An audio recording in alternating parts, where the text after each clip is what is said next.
Good morning everyone. देखिए, आज के टॉपिक को स्टार्ट करने से पहले हम कुछ बेसिक डिस्कशन कर लेते हैं।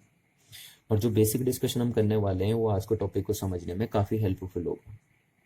तो इसलिए आपको ध्यान से देखना है कि क्या क्या बेसिक बातें हम करने वाले हैं। ठीक है, चलिए देखिए, आपको ये वायर दिख रही है एक, है ना। अब इस वायर की कोई ना कोई पर्टिकुलर लेंथ होगी और उस लेंथ को हम मीटर स्केल की हेल्प से मीजर कर सकते हैं। ठीक है। सेकेंड थिंग देखिए, इस वायर का कुछ ना कुछ क्रॉस सेक्शनल एरिया होगा और उस क्रॉस सेक्शनल एरिया को हम स्क्रू गॉज की हेल्प से मेजर कर सकते हैं।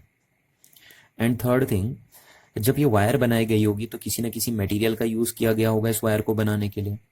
हो सकता है इस वायर को बनाने के लिए कॉपर का यूज किया गया हो, या हो सकता है ये वायर को बनाने के लिए एल्युमिनियम मटेरियल का यूज किया गया हो, या हो सकता है ये वायर को बनाने के लिए किसी एलॉय का यूज किया गया हो। एलॉय मतलब जैसे आपके हो गए कॉन्स्टेंटन, मैगनीन, नाइक्रोम, है ना। तो इस टाइप से किसी भी मटेरियल का यूज करके ये वायर बनाई जा सकती है। अच्छा, अब देखिए, इस वायर को हम एक पर्टिकुलर वायर बोल रहे हैं। पर्टिकुलर इसलिए बोल रहे हैं क्योंकि इस वायर का लेंथ फिक्स कर दिया हमने, इस वायर का area of cross section fix हो चुका है और इस वायर का नेचर ऑफ मटेरियल भी फिक्स हो चुका है। क्योंकि जब ये वायर हमने ले रखी है तो किसी न किसी मटेरियल की ही बनी होगी ना ये वायर, तो इसलिए हमने इस वायर का नेचर ऑफ मटेरियल भी फिक्स कर दिया है। तो इसलिए हम इसको पर्टिकुलर वायर बोल रहे हैं क्योंकि इसकी ये तीनों चीजें फिक्स हो चुकी हैं ना, nature of material, length of material, length of wire और area of cross section of the wire, ये तीनों चीजें फिक्स हो चुकी हैं, इसलिए हम इसको पर्टिकुलर वायर बोल रहे हैं। अच्छा देखिए, अब एक जो वायर होती है उसका कुछ ना कुछ रेजिस्टेंस होता है और उसी को हम रेजिस्टेंस ऑफ द वायर बोलते हैं। तो इस पर्टिकुलर वायर का भी कुछ ना कुछ रेजिस्टेंस होगा और इसके रेजिस्टेंस को कैलकुलेट करने के लिए हम एक फॉर्मूला यूज करते हैं, वो ये है।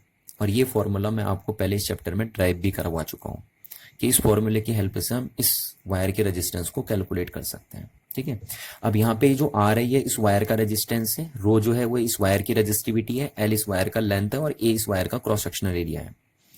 अच्छा, अब हम आपको ये बात भी पहले बता चुके हैं कि जो वायर की रेजिस्टिविटी होती है वो दो बातों पे डिपेंड करती है। पहला, कि वो वायर किस मटेरियल का बना हुआ है, यानी वो वायर कॉपर का बना है या एल्युमिनियम का बना है या किसी एलॉय का बना है ना, इस बात पे डिपेंड करेगी वायर की रेजिस्टिविटी।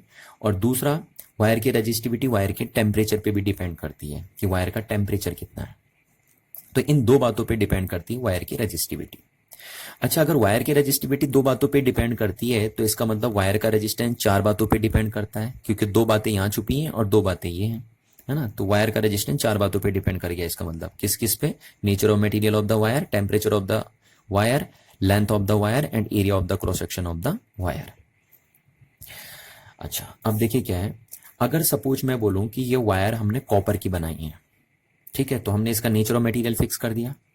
अच्छा, और सेकंड में इस वायर को रूम टेम्परेचर पे देख रहा हूं, रूम टेम्परेचर पे, है ना, ये वायर, तो टेम्परेचर भी इस वायर का फिक्स हो चुका है। तो क्योंकि इस वायर का नेचर ऑफ मटेरियल फिक्स हो चुका है और टेम्परेचर भी हमने इस वायर का फिक्स कर दिया, तो इसका मतलब है कि इस वायर की रेजिस्टिविटी फिक्स हो गई होगी।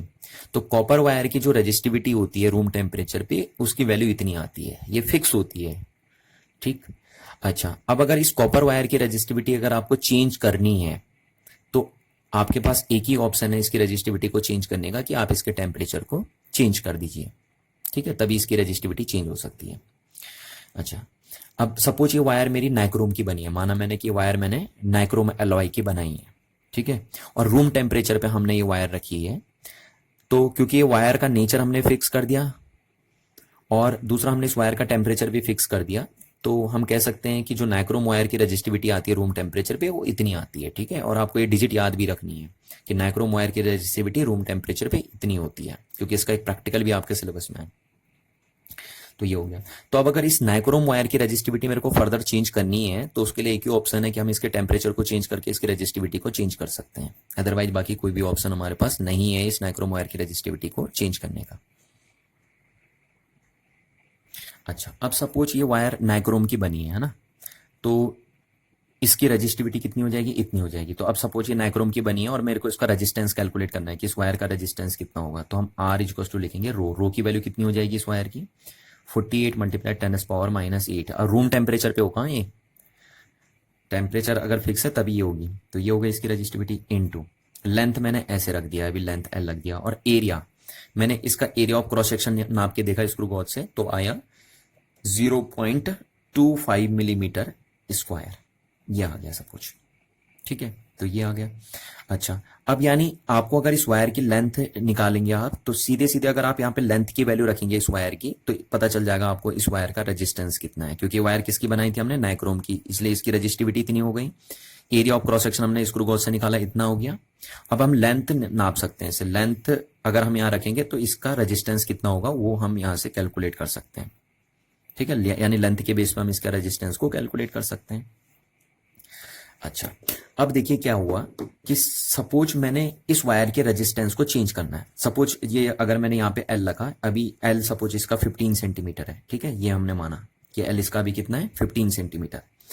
तो इसका जो रेजिस्टेंस आया वो आया सपोज 5 ओम इस वायर का। अगर हम यहाँ 15 ओम रखते हैं, 15 सेंटीमीटर रखते हैं, तो ये हमारा आ जाता है सपोज 5 ओम, ये मैं मान के चला हूं। ठीक है, अच्छा, अब अगर सपोज हमें इस वायर का रेजिस्टेंस चेंज करना है तो हम कैसे करेंगे। देखिए, मैंने इसको नहीं छेड़ा और इसको नहीं छेड़ा, सिर्फ लेंथ के बेस पे इसका रेजिस्टेंस चेंज करने जा रहा हूं मैं, है ना। नहीं तो एक वायर के रेजिस्टेंस को चेंज करने के 4 ऑप्शन होते हैं आपके पास। आप वायर के मटेरियल को चेंज करके भी रेजिस्टेंस चेंज कर सकते हैं, आप वायर के टेम्परेचर को भी चेंज करके कर सकते हैं, लेंथ को भी चेंज करके और एरिया को भी चेंज करके वायर के रेजिस्टेंस को चेंज कर सकते हैं।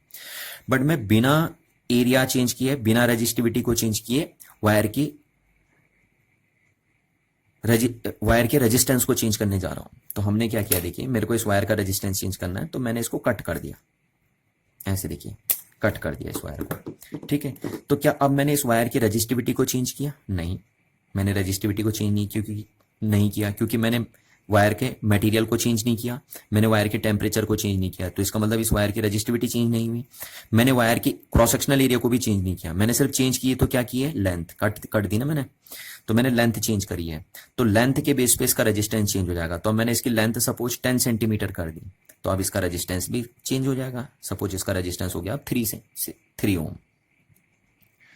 ठीक है, तो आपने देखा कि कैसे हम लेंथ के बेस पे रेजिस्टेंस को चेंज कर सकते हैं। तो यानी हम कह सकते हैं कि resistance is directly proportional to length. अगर एक वायर के रेजिस्टेंस को आपको इंक्रीज करना है तो आप उस वायर के लेंथ को इंक्रीज कर दीजिए, और अगर आप एक वायर के रेजिस्टेंस को कम करना चाहते हैं तो आप उस वायर के लेंथ को कम कर दीजिए। तो इस तरीके से आप देख सकते हैं कि एक वायर की लेंथ को कम ज्यादा करके आप उसके रेजिस्टेंस की वैल्यू को एडजस्ट कर सकते हैं। चलिए, तो यहां तक आपको ये समझ में आ गया कि सपोज एक वायर का यूज करके, जैसे एक ये वायर है और इसका यूज करके आपको अलग अलग वैल्यू के रेजिस्टेंस बनाने हैं। ठीक है, या अलग अलग वैल्यू के रजिस्टर बनाने हैं, तो आप कैसे बनाएंगे, इस वायर की लेंथ को चेंज करके, है ना। तो एक वायर की लेंथ को आप वेरी करवा के उससे अलग अलग ओम के रजिस्टर तैयार कर सकते हैं। चलिए, जैसे इस बात को एग्जाम्पल से समझते हैं। देखिए, जैसे सपोज ये नाइक्रोम वायर हो गई, है ना, हमारे पास ये क्या हो गई, नाइक्रोम वायर हो गई, और इसका एरिया ऑफ क्रॉस सेक्शन आ गया सपोज 0.25 मिलीमीटर स्क्वायर, वो हमने स्क्रू गॉज से नाप लिया। ठीक है, तो हम यहाँ R इक्वल्स टू लिखेंगे, नाइक्रोम के लिए 48 मल्टीप्लाई 10⁻⁻8 रख देंगे, इनटू एरिया की वैल्यू कितनी नाप ली हमने, 0.25 मिलीमीटर स्क्वायर, ये स्क्रू गॉज से हमने नाप ली। ठीक है, अच्छा, अब इस वायर की लेंथ है सपोज 30 सेंटीमीटर। कितनी है इस वायर की लेंथ, 30 सेंटीमीटर। तो यहां हमने जैसे 30 सेंटीमीटर रखा तो ये वैल्यू आ गई हमारे पास सपोज 30 ओम। ठीक है, तो यानी इस वायर की लेंथ अगर 30 सेंटीमीटर है तो इसका रेजिस्टेंस कितना हो गया, 30 ओम हो गया। ठीक, अच्छा, अब अगर सपोज मेरे को इस वायर के थ्रू 15 ओम का रजिस्टर बनाना है, ये तो 30 ओम का रजिस्टर बनाना है, तो अगर मेरे को इस वायर के थ्रू 15 ओम का रजिस्टर बनाना है तो हम क्या करेंगे, देखिए मैं क्या करूंगा, ये पूरा वायर 30 सेंटीमीटर का था, तो इसको बीच में से यहां से हमने कट कर दिया, इस तरीके से ये कट कर दिया। देखिए, तो अब ये कितना हो गया, 15 सेंटीमीटर हो गया। ठीक है, तो अब अगर हम यहाँ 15 सेंटीमीटर रखेंगे तो इस वायर का जो रेजिस्टेंस आएगा वो कितना आ जाएगा, 15 ओम आ जाएगा।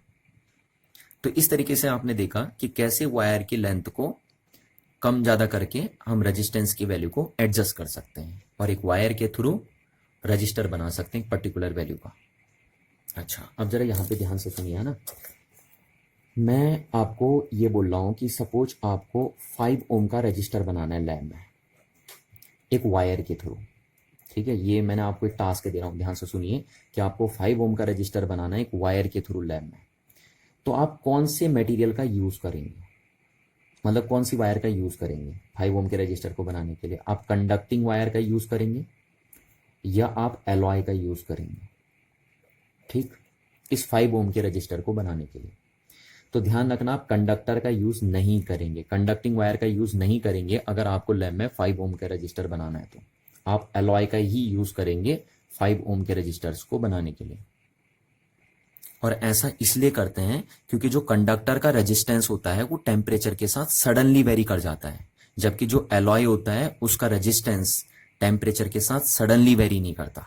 इसलिए जब भी लैब में स्टैंडर्ड रजिस्टर्स बनाने होते हैं तो हम एलॉय वायर का यूज करते हैं, है ना। इसको एग्जाम्पल से समझते हैं। देखिए, जैसे मैं आपको एग्जाम्पल से समझाता हूँ। देखो, जैसे एक वायर ली मैंने ये, ठीक है, और ये वायर हमने कंडक्टिंग मटेरियल की ली, और इस वायर का रेजिस्टेंस सपोज हमने बनाया 5 ओम। कैसे बनाना है?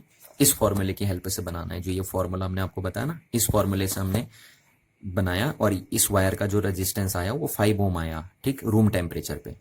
टेम्परेचर कितना था जब? 25 डिग्री सेंटीग्रेड था, ठीक है। तो इस कंडक्टिंग वायर का रेजिस्टेंस आ गया 5 ओम। ये कंडक्टिंग वायर से हमने बनाया, सपोज कॉपर है या एल्युमिनियम है ना, ये बना दिया हमने। अच्छा, दूसरा हमने फिर 5 ओम का ही रजिस्टर बनाया, पर अब हमने एलॉय का यूज किया। एलॉय मतलब जैसे मैंने नाइक्रोम का यूज कर दिया या कॉन्स्टेंटन का यूज कर दिया, है ना, इस तरीके से। और ये भी हमने 5 ओम का रजिस्टर बनाया, और जब इसका टेम्परेचर कितना था? 25 डिग्री सेंटीग्रेड रूम टेम्परेचर पे। तो हम दोनों रजिस्टर रूम टेम्परेचर पे बना रहे हैं 5 ओम के, पर एक कंडक्टिंग वायर का यूज करके बना रहे हैं और एक एलॉय वाली वायर का यूज करके बना रहे हैं। अच्छा, अब हम इन दोनों वायर में करंट पास करवाते हैं। करंट तो पास करवानी है आपको, क्योंकि भैया रजिस्टर बना रहे हो, तो रजिस्टर में जब तक करंट पास नहीं कराओगे तब तक उस रजिस्टर का फायदा क्या है बना के, है ना। तो आप करंट पास करवाओगे। अच्छा, अब आपको पता है जब आप वायर में करंट पास करवाते हो तो वायर हीट अप हो जाती है ना। आपने ये 10th क्लास में पढ़ा है, joule law of heating effect में, कि अगर आप किसी भी एक वायर में करंट पास करवाते हो तो वायर हीट अप हो जाती है, और उसमें जो हीट का अमाउंट होता है वो इतना आता है, जहाँ पे आई करंट है, आर रेजिस्टेंस, और टी वो टाइम है जितने टाइम के लिए आपने करंट फ्लो करवाई है। तो जब भी एक वायर में आप करंट पास कराओ तो वायर हीटअप हो जाएगी। अच्छा, अब ये वायर हीटअप हो गई तो सपोज इस वायर का टेम्परेचर हो गया 30 डिग्री सेंटीग्रेड, और इस वायर का टेम्परेचर भी हो गया 30 डिग्री सेंटीग्रेड, ठीक है। तो अब वायर के टेम्परेचर में चेंज आने से ना वायर का रेजिस्टेंस भी चेंज हो जाता है, ठीक है। तो इनका सपोज इनिशियल रेजिस्टेंस ये था, तो अब टेम्परेचर चेंज होने से इसका रेजिस्टेंस चेंज हो जाएगा, और इसका मान लिया मैंने 7 ओम होगा, तो इसका जो रेजिस्टेंस होगा ना वो 5.2 ओम होगा। तो यहां देखिए जरा, यहां रेजिस्टेंस में कितना चेंज आया? सिर्फ 0.2 ओम का चेंज आया जब टेम्परेचर में आपने 5 डिग्री सेंटीग्रेड का चेंज किया। और यहां रेजिस्टेंस में कितना चेंज आया है? 2 ओम का चेंज आया है जब आपने टेम्परेचर में 5 डिग्री सेंटीग्रेड का चेंज कर दिया है। तो आप देख पा रहे हैं दोनों में हो क्या रहा है। यहां भी 5 डिग्री सेंटीग्रेड का टेम्परेचर चेंज किया, यहां भी 5 डिग्री सेंटीग्रेड टेम्परेचर चेंज किया, पर कंडक्टर का जो रेजिस्टेंस है उसमें 5 डिग्री सेंटीग्रेड टेम्परेचर चेंज करने से रेजिस्टेंस में 2 ओम का चेंजेस आ जा रहा है, जबकि एलॉय में 5 डिग्री टेम्परेचर चेंज करने से रेजिस्टेंस में सिर्फ 0.2 ओम का चेंजेस आ रहा है। तो इसका मतलब है कि जो एलॉय होते हैं उनका रेजिस्टेंस टेम्परेचर के साथ सडनली वेरी नहीं कर रहा है, जबकि जो कंडक्टर है उनका रेजिस्टेंस टेम्परेचर के साथ सडनली वेरी करता है, ठीक है। तो इसलिए हमेशा जो एलॉय होते हैं उन्हीं के थ्रू हम स्टैंडर्ड रजिस्टर बनाते हैं, कंडक्टिंग वायर के थ्रू नहीं। जैसे सपोज आपने कंडक्टिंग वायर का बना दिया 5 ओम का रजिस्टर, और आपने उसमें करंट पास करवाई और हीटअप हुआ, तो उसके रेजिस्टेंस की वैल्यू तो चेंज हो जाएगी, है ना। तो फिर वो 5 ओम का कहाँ रहेगा, वो तो 6-7 ओम का हो जाएगा आपका। तो आपको ध्यान रखना है। इसीलिए अगर आप चाहते हैं कि आप एक स्टैंडर्ड वैल्यू का रेजिस्टेंस लैब में तैयार करें या स्टैंडर्ड वैल्यू का रजिस्टर लैब में तैयार करें, तो आप एलॉय वाली मटेरियल का ही यूज करें, ठीक है। या हम शॉर्टकट ये भी कह सकते हैं। देखिए, शॉर्टकट अगर हम ये कहें कि एलॉय का इसलिए यूज करते हैं हम क्योंकि एलॉय का टेम्परेचर कोफिशिएंट रेजिस्टिविटी लो होती है। अब ये टेम्परेचर कोफिशिएंट रेजिस्टिविटी क्या है ये हम आपको पहली क्लास में बता चुके हैं, ठीक है। और कंडक्टर जो होता है उनकी टेम्परेचर कोफिशिएंट रेजिस्टिविटी हाई होती है। शॉर्टकट अगर आप चाहो तो ये बोल सकते हो कि why we use alloy wire for making the standard resistor in a laboratory, because the alloy wire has lower value of temperature coefficient resistivity. चलिए, तो आई होप आपको इतनी बात समझ में आ गई होगी कि लैब में स्टैंडर्ड रजिस्टर हमेशा एलॉय वाली मटेरियल का ही यूज करके बनाई है, जैसे कॉपर, कॉन्स्टेंटान, नाइक्रोम, मैगनीन। इस टाइप से एलॉय का ही यूज करके आप स्टैंडर्ड रजिस्टर लैब में बनाएंगे। अब यहाँ पे एक बात मैं आपको और बता देता हूँ कि जब भी आप अपने सिलेबस के अंदर किसी डिवाइस की स्टडी करेंगे या किसी इंस्ट्रूमेंट की स्टडी करेंगे, तो उसको स्टेप बाय स्टेप करेंगे। ठीक है, ऐसे नहीं कि आप रैंडमली कुछ भी बोल दीजिए डिवाइस के बारे में। आप जब डिवाइस की स्टडी करेंगे तो आप स्टेप बाय स्टेप करेंगे। तो पहला स्टेप होगा कि आप डिवाइस का इंट्रो देंगे। सबसे पहले तो डिवाइस का इंट्रो करेंगे आप। ठीक है, इंट्रो की बात करेंगे सबसे पहले डिवाइस के अंदर। दूसरी बात करेंगे आप कि वो डिवाइस फिजिक्स के किस प्रिंसिपल पे बेस्ड है, क्योंकि कोई भी डिवाइस जो फिजिक्स के अंदर होती है वो किसी न किसी प्रिंसिपल पे बेस्ड होती है। तो दूसरी बात आपको यही बात करनी है कि वो डिवाइस किस प्रिंसिपल पे बेस्ड है जिसकी आप स्टडी कर रहे हैं। तीसरा आपको करना है कि उस डिवाइस का कंस्ट्रक्शन कैसे करेंगे आप। ठीक है, और चौथी बात आप करेंगे उस डिवाइस की वर्किंग की। तो ये बात ध्यान रखनी है आपको कि जब भी आप फिजिक्स के अंदर किसी डिवाइस की स्टडी करेंगे तो स्टेप बाय स्टेप करनी है आपको। पहला आपको डिवाइस का इंट्रो लिखना है, फिर डिवाइस के बारे में ये बताना है कि वो डिवाइस किस प्रिंसिपल पे बेस्ड है। थर्ड थिंग आपको बतानी कि उस डिवाइस की कंस्ट्रक्शन आप कैसे करेंगे, और फोर्थ थिंग्स आपको बताना है कि उस डिवाइस की वर्किंग कैसे होगी।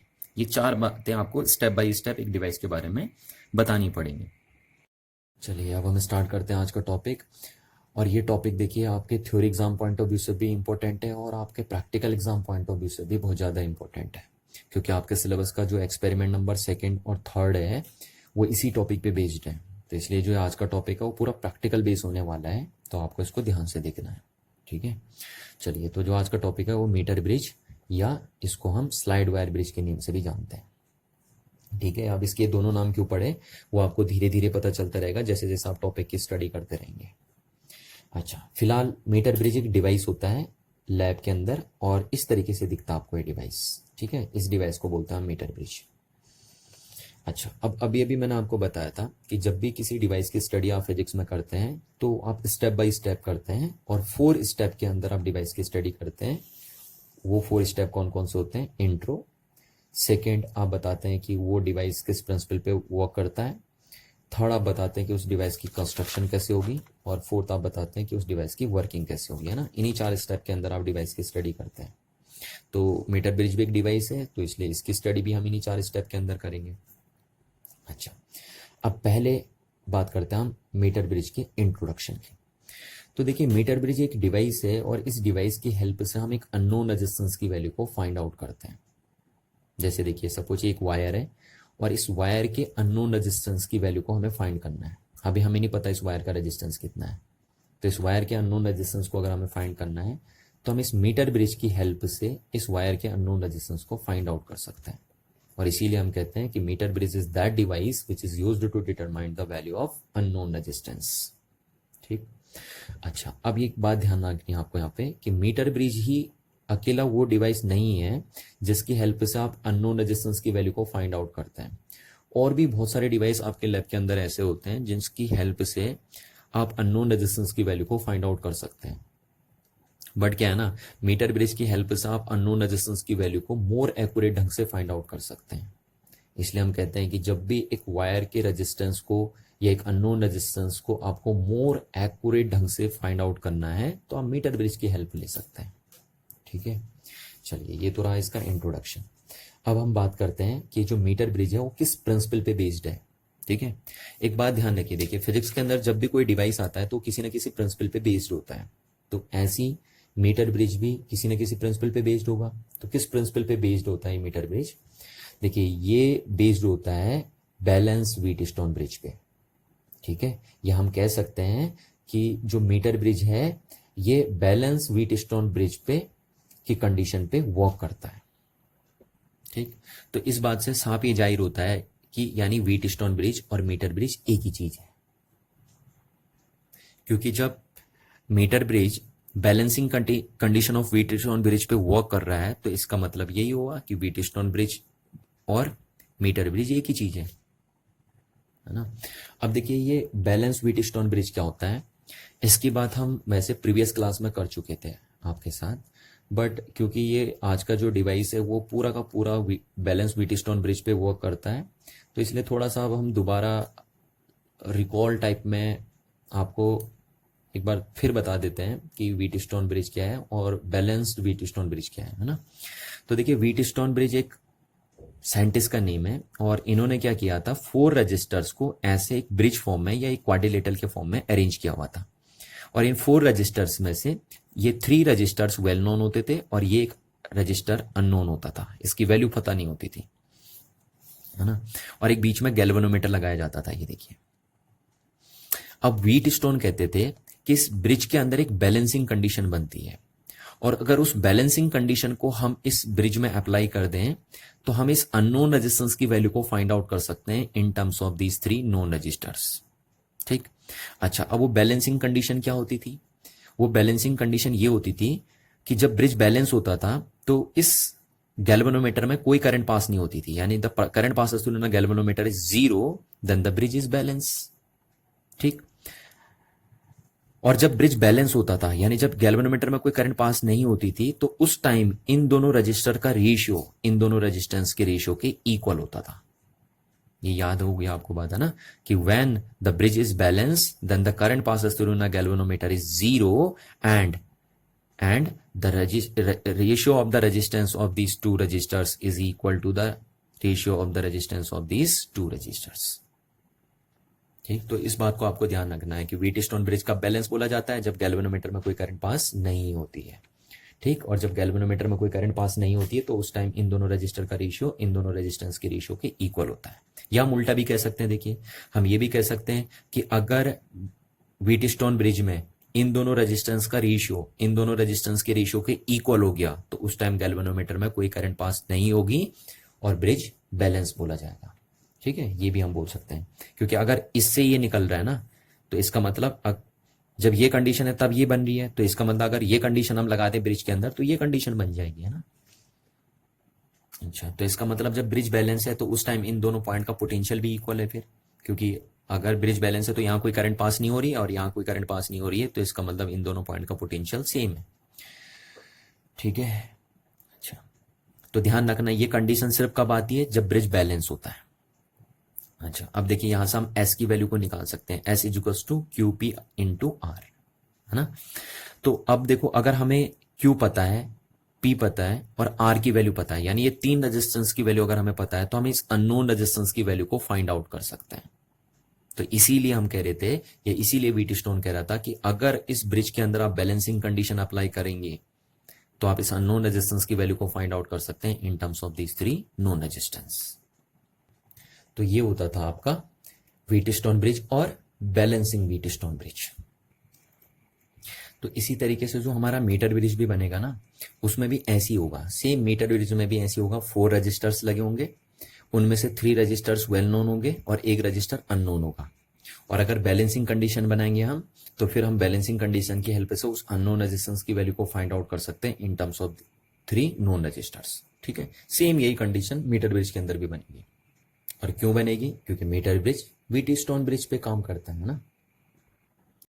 चलिए अब हम बात करते हैं मीटर ब्रिज के कंस्ट्रक्शन की, कि किस तरीके से कंस्ट्रक्ट किया जाता है हमारा मीटर ब्रिज। तो देखिए, मीटर ब्रिज का कंस्ट्रक्शन बिल्कुल वैसे ही किया जाता है जैसे व्हीटस्टोन ब्रिज का कंस्ट्रक्शन होता है। ठीक है, और ऐसा इसलिए है क्योंकि मीटर ब्रिज व्हीटस्टोन ब्रिज के प्रिंसिपल पे ही बेस्ड होता है, इसलिए दोनों का कंस्ट्रक्शन बिल्कुल एक जैसा होता है। तो देखिए जैसे व्हीटस्टोन ब्रिज में ये 4 रजिस्टर कनेक्टेड थे, तो ऐसे ही मीटर ब्रिज में भी 4 रजिस्टर कनेक्ट होंगे। जैसे व्हीटस्टोन ब्रिज में ये 4 रजिस्टर्स के बीच में एक गैल्वेनोमीटर कनेक्ट है, ठीक ऐसी मीटर ब्रिज में भी एक गैल्वेनोमीटर कनेक्ट होगा। और जैसे व्हीटस्टोन ब्रिज में बैटरी कनेक्ट है, ठीक ऐसी मीटर ब्रिज में भी एक बैटरी कनेक्ट होगी। ठीक है, तो बिल्कुल एक जैसा फॉर्मेट होता है व्हीटस्टोन ब्रिज का और मीटर ब्रिज का।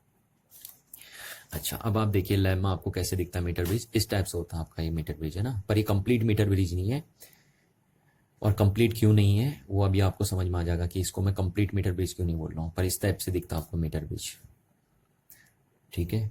अच्छा, अब सबसे पहले इसमें होता है एक ये वुडन बॉक्स जो आपको ये व्हाइट कलर का दिख रहा है ना बड़ा सा, ये होता है एक वुडन बॉक्स। और इस वुडन बॉक्स में लगी होती है एक 1 मीटर की स्केल, 1 मीटर की स्केल बोल दीजिए या 100 सेंटीमीटर की स्केल बोल दीजिए ना, बात एक ही है। और इसी 1 मीटर की स्केल की वजह से इस ब्रिज का नाम पड़ा मीटर ब्रिज, क्योंकि इसमें 1 मीटर की एक स्केल कनेक्ट होती है। तो अब आपको ये तो पता चल गया कि इस ब्रिज का नाम मीटर ब्रिज क्यों पड़ा। ठीक। अच्छा, अब इसका फॉर्मेट मैंने यहाँ पे बनाया है। देखिए ये जो फॉर्मेट आपको यहाँ दिया है ना, यही फॉर्मेट मैंने यहाँ पे बना रखा है। तो ये दिखा रहे कि देखिए मैंने स्केल यहाँ पे आपको दिखाई है। अब इस स्केल में देखिए नंबरिंग दोनों साइड की रहती है, अपर साइड भी की रहती है और लोअर साइड भी की रहती है। और अपर साइड की जो नंबरिंग होती है वो लोअर साइड की जस्ट अपोजिट होती है। जैसे अपर साइड में देखो यहाँ पे 0 सेंटीमीटर है तो यहाँ पे 100 सेंटीमीटर होगा, तो लोअर साइड में यहाँ 0 होगा तो यहाँ 100 सेंटीमीटर होगा। और ऐसा इसलिए किया जाता है ताकि आप मेजरमेंट इस एंड से भी कर सको और इस एंड से भी कर सको, कहीं से भी आप मेजरमेंट कर सकते हो। ठीक है, तो इस बात को आपको ध्यान रखना है। चलिए अच्छा, अब आगे देखिए तो अब आगे अगर आप देखेंगे तो इस मीटर स्केल के ऊपर देखिए एक पतली सी वायर चिपकी है, देख रहे हो? ये देखिए बीच में आपको दिख रही होगी, ये वायर लगी रहती है इस मीटर स्केल के ऊपर।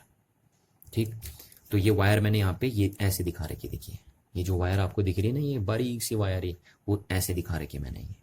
और इसको हम बोलते हैं मीटर ब्रिज वायर। ठीक है, क्या नाम होता है इस वायर का? Metre bridge wire. और ये मीटर ब्रिज वायर हमेशा एलॉय की बनाई जाती है। एलॉय मतलब जैसे कॉन्स्टेंटन ले लो या मैग्नीन ले लो या नाइक्रोम ले लो या यूरेका ले लो, तो इन्हीं एलॉय की बनाई जाती है ये मीटर ब्रिज वायर। और क्यों बनाई जाती है ये भी देखिए आपसे पूछा जाता है कि जो मीटर ब्रिज वायर होती है वो एलॉय की ही क्यों बनाई जाती है ना, ये वाइवा में क्वेश्चन भी पूछा जाता है आपसे।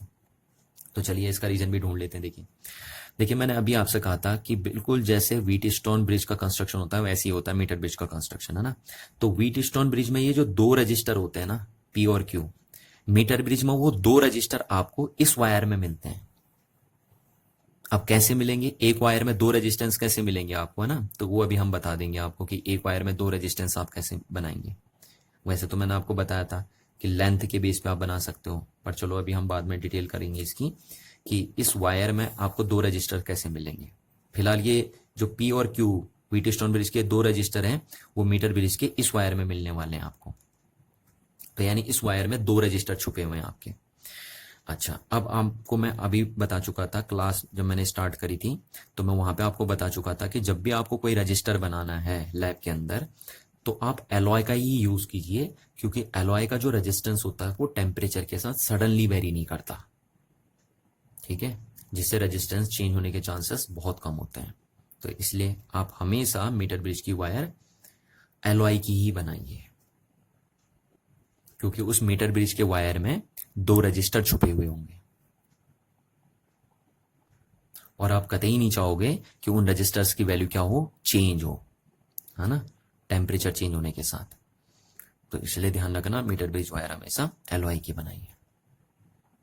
चलिए, तो ये तो बात हो गई इतनी। अच्छा, अब ये क्या लगा, देखिए ये आपको जो दिख रही है ना, ये पट्टे पट्टे जैसे, देखिए ये, तो ये पट्टे पट्टे मैंने ये बनाए हैं यहाँ पे, ये देख रहे हो आप, ये एक पट्टा ये है, देखिए ये बना आपका, है ना, स्ट्रिप बोलेंगे मैंने, और एक के बीच में बनाया तो ये बना दिया मैंने, और एक किनारे से बनाया, देखिए ये बना दिया मैंने। अगर आपको साफ साफ नहीं दिख रहा है इस फिगर में तो आप चाहो तो इस फिगर को देख सकते हो। देखो इस फिगर में दिख रहे होंगे आपको, देखो ये तीर बनाए, एक ये वाला बनाया मैंने, ये एक ये बीच में बनाया ये, और एक ये बनाया ये वाला किनारे वाला। ठीक है, अच्छा अब ये क्या चीज होती है ना, तो ये होती है कॉपर स्ट्रिप्स। क्या होती हैं? Copper strips. ठीक, और ये कनेक्टिंग वायर का रोल प्ले करती हैं। अच्छा, कि कॉपर क्यों बनाई जाती हैं और स्ट्रिप शेप में क्यों बनाई जाती हैं उसकी बात मैं अभी करूंगा आपसे। ठीक है, कि ये जो स्ट्रिप बनाई है कॉपर क्यों बनाई है और स्ट्रिप शेप में ही क्यों बनाई है इनको, उनकी बात मैं अभी करूंगा।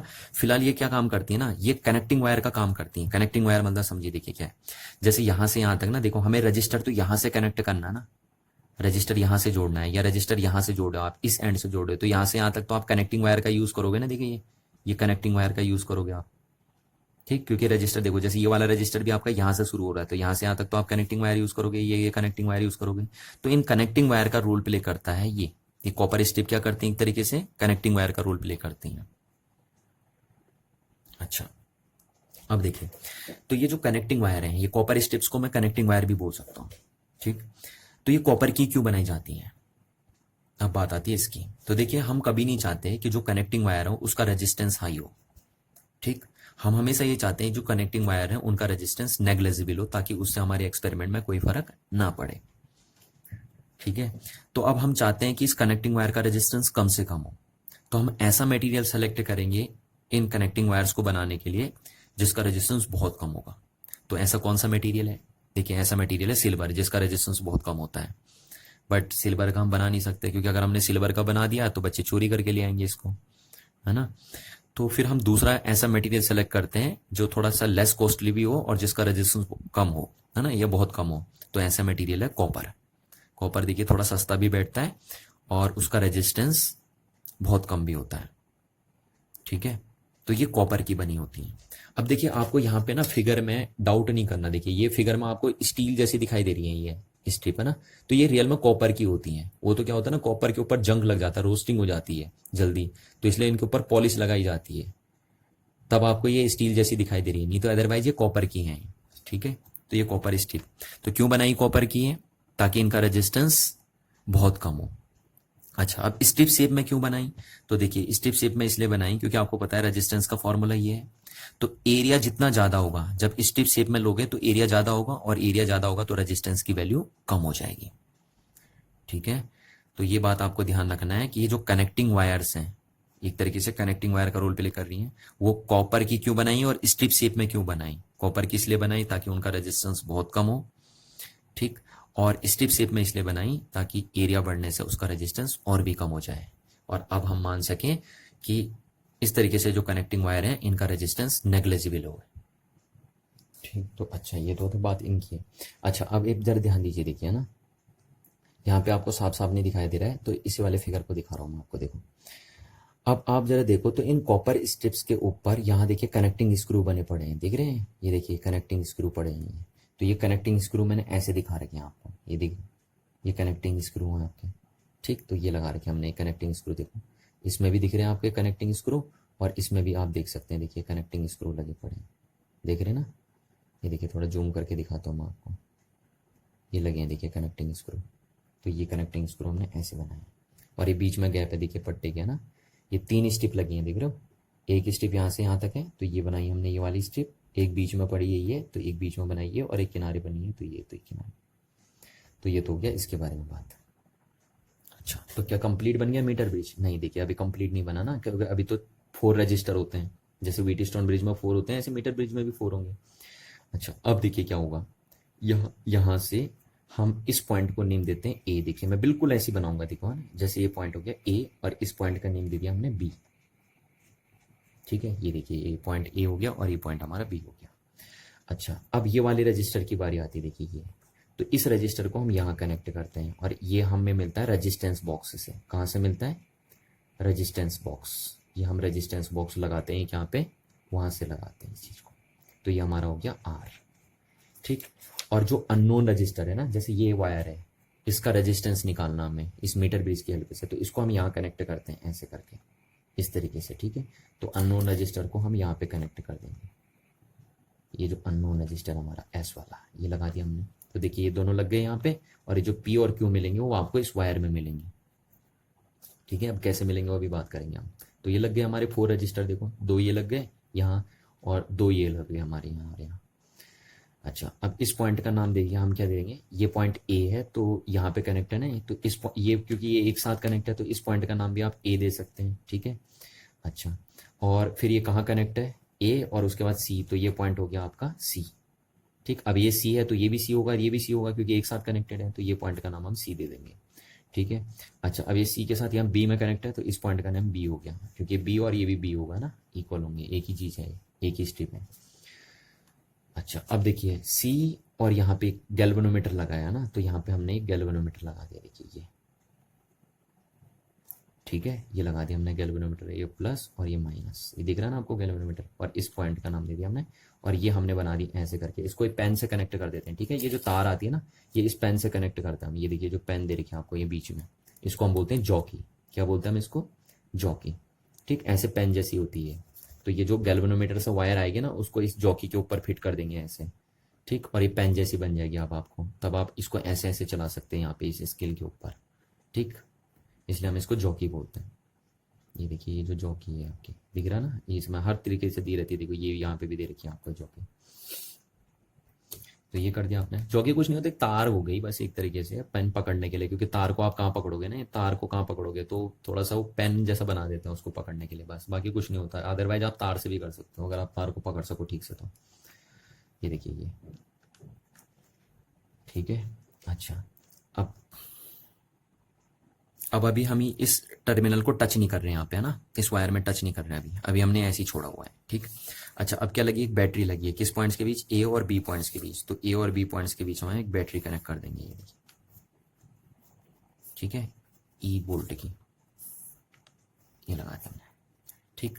तो ये बनेगा आपका कंप्लीट मीटर ब्रिज। अब बना देखिए कंप्लीट मीटर ब्रिज, ठीक है ना, ये बन गया आपका कंप्लीट मीटर ब्रिज। और ये आपको कुछ इस तरीके से दिखेगा, देखिए ये जो ये बना ना कंप्लीट सेटअप, ये आपको ऐसे दिखेगा, देखो लैब के अंदर, देखो ये लगा बैटरी एलिमिनेटर, ठीक, तो ये लगी है बैटरी, ये लगा है ये वायर, देखिए यहाँ पे लगी है ये वायर, ठीक है, तो ये वायर ये हो गई, ये जो बता रखा है ये तुम्हारा जॉकी हो गया यहाँ पे ये, ठीक। अननोन रेजिस्टेंस, जो अननोन रेजिस्टेंस इसकी वैल्यू तुम्हें फाइंड करनी है, तो वो तुमने यहाँ कनेक्ट कर रखा, देखिए यहाँ कनेक्ट कर दिया हमने, ठीक है। ये गैल्वेनोमीटर लगा है तुम्हारे पास यहाँ पे, ये बीच में दिख रहे हो, यहाँ पे लगा गैल्वेनोमीटर ये, ठीक है।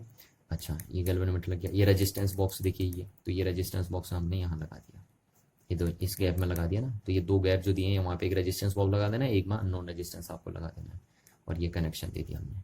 तो इस टाइप से हो जाएगा आपका ये पूरा सेटअप, ठीक है। तो इस तरीके से ये पूरा कंस्ट्रक्ट हो गया आपका मीटर ब्रिज, ये हो गया आपका complete setup of metre bridge. तो इसीलिए मैं आपको ना, जब अभी मैंने आपको बताया था, इसीलिए मैं कह रहा था कि ये कंप्लीट मीटर ब्रिज नहीं है आपका, ये जो दिखाया था ना मैंने आपको, इसीलिए मैं बोल रहा था कि ये कंप्लीट मीटर ब्रिज नहीं है, कंप्लीट मीटर ब्रिज ऐसे बनेगा आपका, ठीक है। तो ये हो गया आपका, तो ये हो गई यहाँ तक कंस्ट्रक्शन की बात।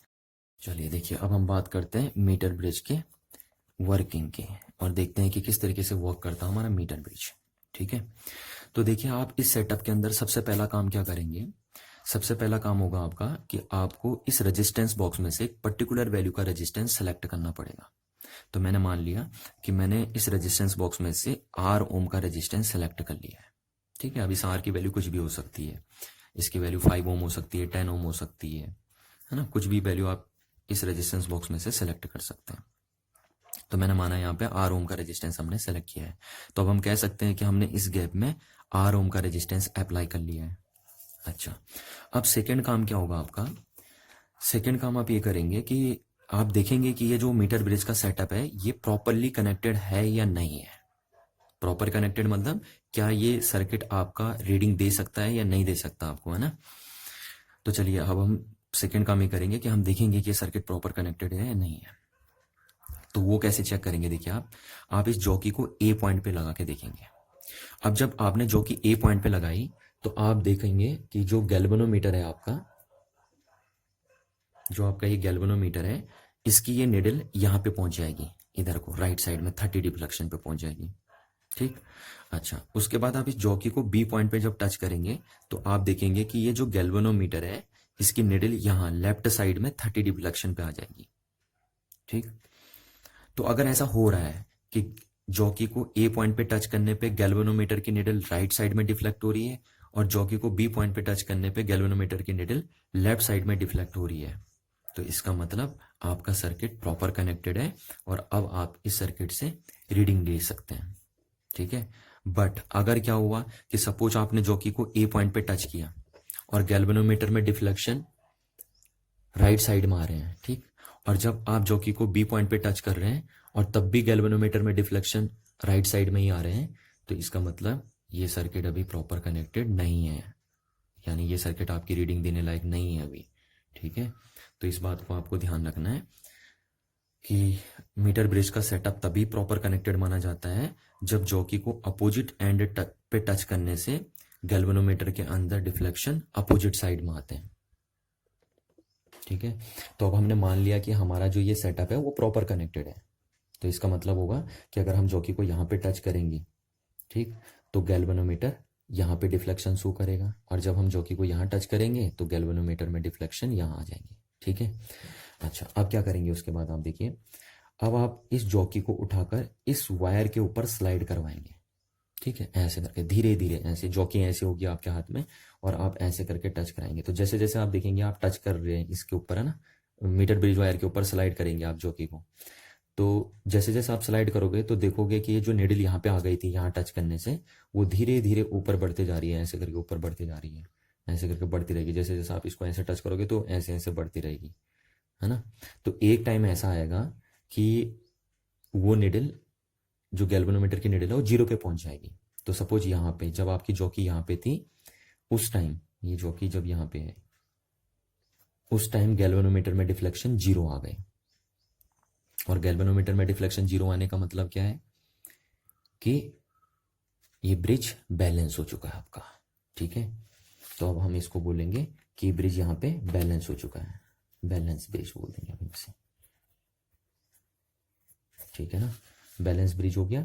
और ये पॉइंट हमारा जहाँ पे हमें जीरो डिफ्लेक्शन देखने को मिलने गैल्वेनोमीटर के अंदर, इसको हम नल पॉइंट बोल देंगे। ठीक है, तो आपको दिखा कि ये नल पॉइंट आपको कैसे करके मिला, जॉकी को मीटर ब्रिज वायर के ऊपर स्लाइड करके मिला है ना, धीरे धीरे। तो इसीलिए हम इसको स्लाइड वायर ब्रिज भी बोलते हैं। ठीक, अच्छा, अब आप बैलेंसिंग कंडीशन, आप इस ब्रिज की बैलेंसिंग कंडीशन ही क्यों चेक कर रहे हैं? क्योंकि देखिए हमें पता है ना, कि व्हीटस्टोन जो मीटर ब्रिज होता है वो व्हीटस्टोन ब्रिज की बैलेंसिंग कंडीशन पे ही वर्क करता है। ठीक है, तो इसलिए हमें इस ब्रिज को बैलेंस करना जरूरी था। तो यहाँ पे हमने चेक करके देखा और यहाँ बैलेंस हो गया, तो इस पॉइंट का नेम हमने डी दे दिया। देखिए जहाँ पे बैलेंस हुआ है ना, ये डी पॉइंट। ठीक, यहाँ पे ब्रिज हमारा बैलेंस हो चुका है। अच्छा, अब जब यहाँ पे ब्रिज आपका बैलेंस हुआ है तो यहाँ से एक लेंथ होगी।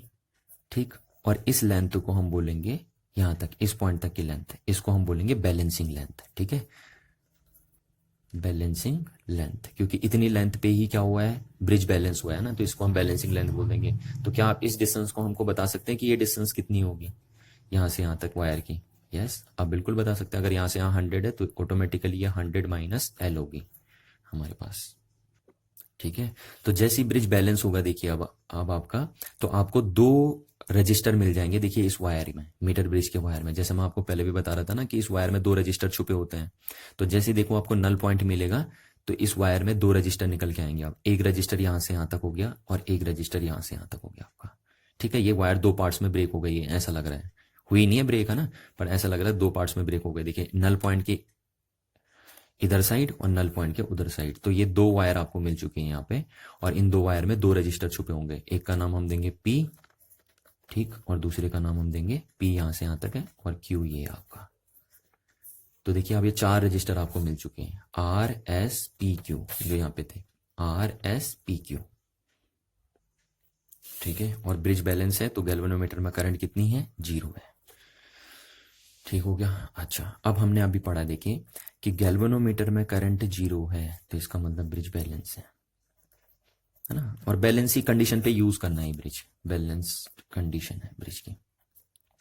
और हमें पता है जब ब्रिज बैलेंस होता है, जब ब्रिज बैलेंस होता है तो इन दोनों रजिस्टर का रेशियो इन दोनों रेजिस्टेंस के रेशियो के इक्वल होता है।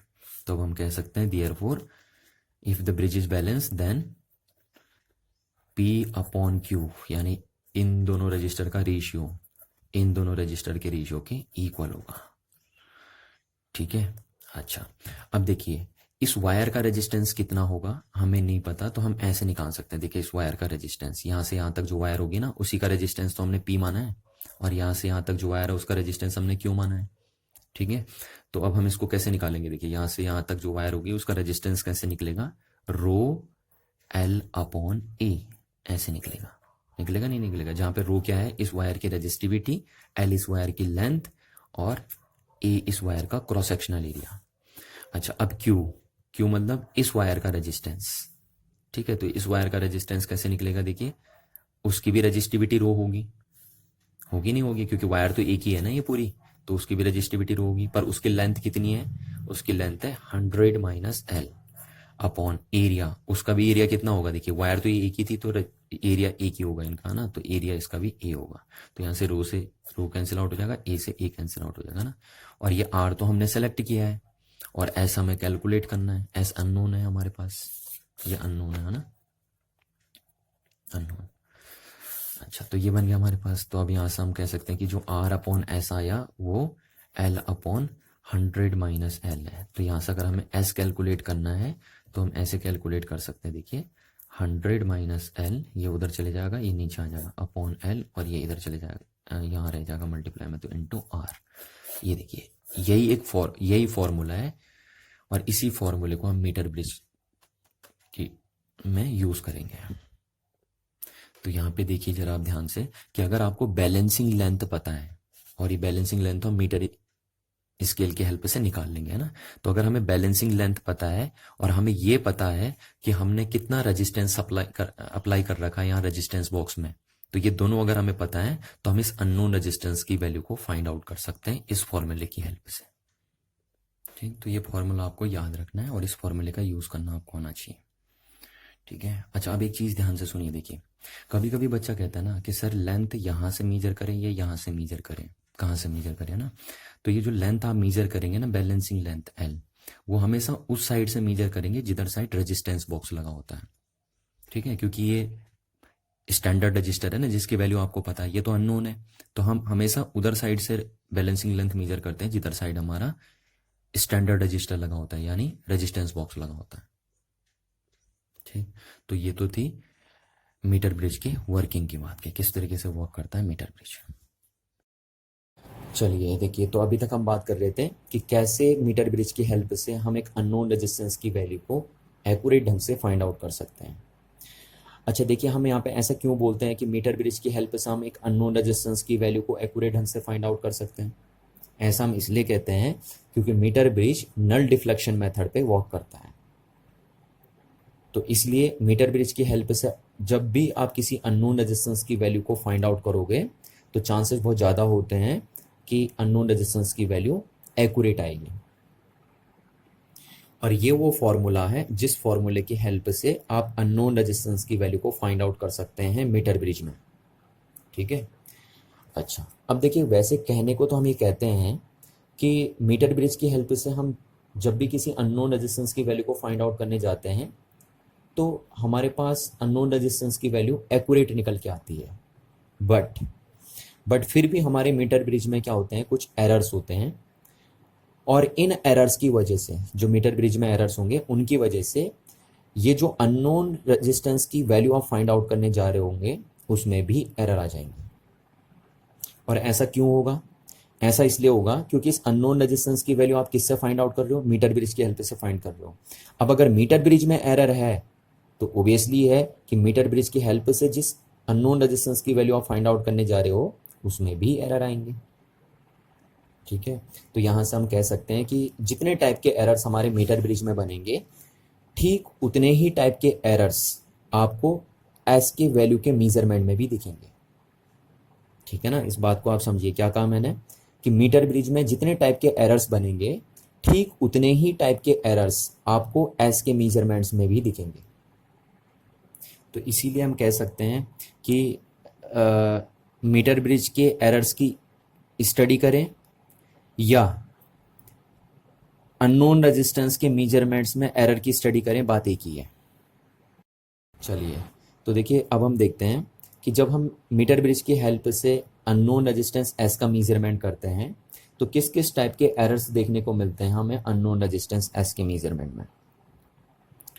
तो देखिए, आप एक बात को हमेशा दिमाग में बैठा के रखेंगे कि जब भी आप मीटर ब्रिज की हेल्प से किसी अननोन रेजिस्टेंस एस का मेजरमेंट कर रहे होंगे तो अननोन रेजिस्टेंस एस के मेजरमेंट में आपको 3 टाइप के कॉमन एरर्स दिखते हैं जिनको हम जीरो एरर, एंड एरर और क्रॉस सेक्शनल एरर के नेम से जानते हैं।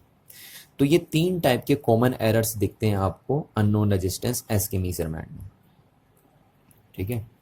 अच्छा, वैसे तो देखिए, इन तीनों टाइप के एरर्स की स्टडी हम आगे डिटेल से करने वाले हैं, बट फिर भी हम थोड़ा सा यहाँ पे ये जान लेते हैं कि अननोन रेजिस्टेंस एस के मेजरमेंट में ये तीनों टाइप के एरर्स आते क्यों हैं, है ना। इन एरर का कॉज क्या है, थोड़ा उसको हम जान लेते हैं और फिर हम आगे बात करेंगे कि इन एरर्स को रिमूव कैसे किया जाएगा या मिनिमाइज कैसे किया जाएगा। ठीक है, तो पहले हम देखते हैं कि जो अननोन रेजिस्टेंस एस के मेजरमेंट में ये जीरो एरर आता है वो किस वजह से आता है। ठीक है, तो देखिए, आपकी जो मीटर स्केल है ना, ये मीटर ब्रिज की जो ये मीटर स्केल होती है इसकी लीस्ट काउंट की वजह से एक एरर क्रिएट होता है अननोन रेजिस्टेंस एस के मेजरमेंट में और उसी को हम जीरो एरर बोलते हैं। ठीक है, अब ये कैसे एरर कैसे क्रिएट होता है और किस तरीके से हम इसे रिमूव करेंगे या कैसे हम इसे मिनिमाइज करेंगे उसके बाद मैं अभी आगे कर लूँगा, पर फिलहाल आपको ध्यान रखना है कि मीटर ब्रिज की स्केल की लीस्ट काउंट की वजह से अननोन रेजिस्टेंस एस के मेजरमेंट में जो एरर आता है उसको हम बोलते हैं जीरो एरर, और इसीलिए हम इसको लीस्ट काउंट एरर के नेम से भी कॉल करते हैं, है ना। अच्छा, सेकंड देखते हैं हम एंड एरर, कि ये जो एंड एरर है वो अननोन रेजिस्टेंस एस के मेजरमेंट में किस वजह से आता है। तो देखिए जो आपकी कॉपर स्ट्रिप्स है ना, यहाँ एंड पे लगी हुई है ना, ये देखिए वायर है और उसके एंड पे लगी हैं कॉपर स्ट्रिप्स। तो इन कॉपर स्ट्रिप के रेजिस्टेंस की वजह से अननोन रेजिस्टेंस एस के मेजरमेंट में जो एरर आता है उसको हम एंड एरर के नेम से कॉल करते हैं। अच्छा, और इसको रिमूव कैसे करना है या मिनिमाइज कैसे करना है उसकी बात अभी हम बाद में कर लेंगे, है ना। अच्छा, थर्ड देखिए क्या है, क्रॉस सेक्शनल एरर। तो cross sectional error unknown resistance के मेजरमेंट में क्यों आता है, देखिए, है ना। देखिए जो वायर है ना आपकी मीटर ब्रिज की, इसका अगर क्रॉस सेक्शनल एरिया यूनिफॉर्म ना हो तो इसके non uniform cross sectional area की वजह से अननोन रेजिस्टेंस एस के मेजरमेंट में एरर आ जाएंगे, और उसी को हम बोलेंगे क्रॉस सेक्शनल एरर। ठीक है, तो आई होप आपको इन तीनों एरर्स का कॉज पता चल गया होगा। क्या बताया मैंने कि अननोन रेजिस्टेंस एस के मेजरमेंट में जो जीरो एरर आता है ये किस वजह से आता है, ये मीटर स्केल की लीस्ट काउंट की वजह से आता है। ठीक है, सेकेंड, जो अननोन रेजिस्टेंस एस के मेजरमेंट में एंड एरर आता है ये किस वजह से आता है, ये कॉपर स्ट्रिप की रेजिस्टेंस की वजह से आता है। ठीक है, और तीसरा हमने बताया कि अननोन रेजिस्टेंस एस के मेजरमेंट में जो क्रॉस सेक्शनल एरर आता है ये किस वजह से आता है, ये मीटर ब्रिज के वायर के non uniform cross sectional area की वजह से आता है। तो आई होप आपको इतनी बात समझ में आ गई होगी। चलिए अब हम इन तीनों एरर्स को वन बाय वन डिस्कस कर लेते हैं। ठीक है, तो देखिए अभी अभी मैंने आपको बताया था कि अननोन रेजिस्टेंस एस के मेजरमेंट में मीटर स्केल की लीस्ट काउंट की वजह से जो एरर क्रिएट होता है उसी को हम जीरो एरर बोलते हैं। ठीक है, तो अब हम थोड़ा सा यहाँ पे ये जानने की कोशिश करते हैं कि अननोन रेजिस्टेंस एस के मेजरमेंट में मीटर स्केल की लीस्ट काउंट किस तरीके से एरर क्रिएट करती है। तो अगर आपको ये जानना है कि मीटर स्केल की लीस्ट काउंट किस तरीके से एरर क्रिएट कर रही है अननोन रेजिस्टेंस एस के मेजरमेंट में, तो उसके लिए आपको इस फॉर्मूले का यूज करना पड़ेगा, और ये फॉर्मूला मैं आपको बहुत बार बता चुका हूँ, है ना।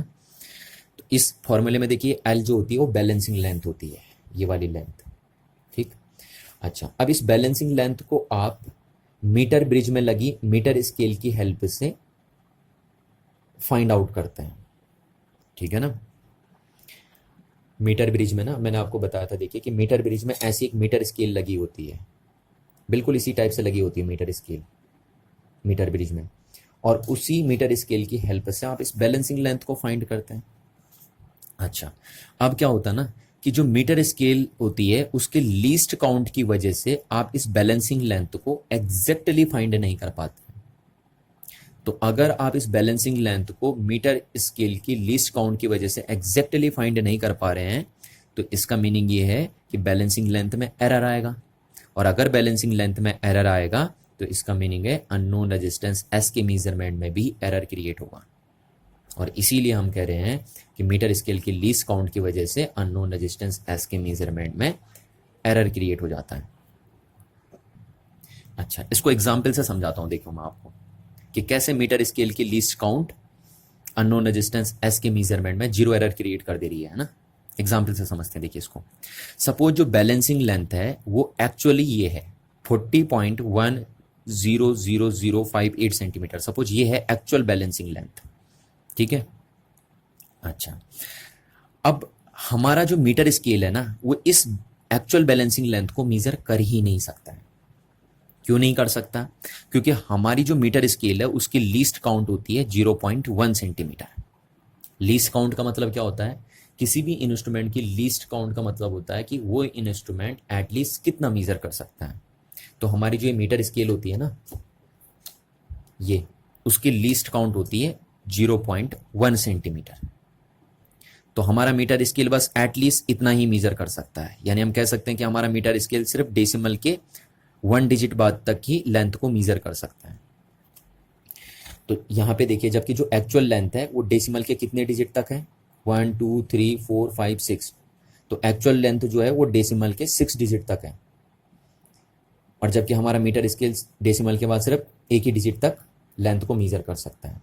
तो इसका मतलब है कि हम मीटर स्केल की हेल्प से इस एक्चुअल लेंथ को फाइंड आउट कर ही नहीं सकते। और क्यों नहीं कर पा रहे हम? क्योंकि हमारे मीटर स्केल की लीस्ट काउंट इतनी छोटी है ही नहीं, है ना। तो आप देख पा रहे हैं कि मीटर स्केल की लीस्ट काउंट की वजह से हम इस एक्चुअल लेंथ को मेजर नहीं कर पा रहे हैं।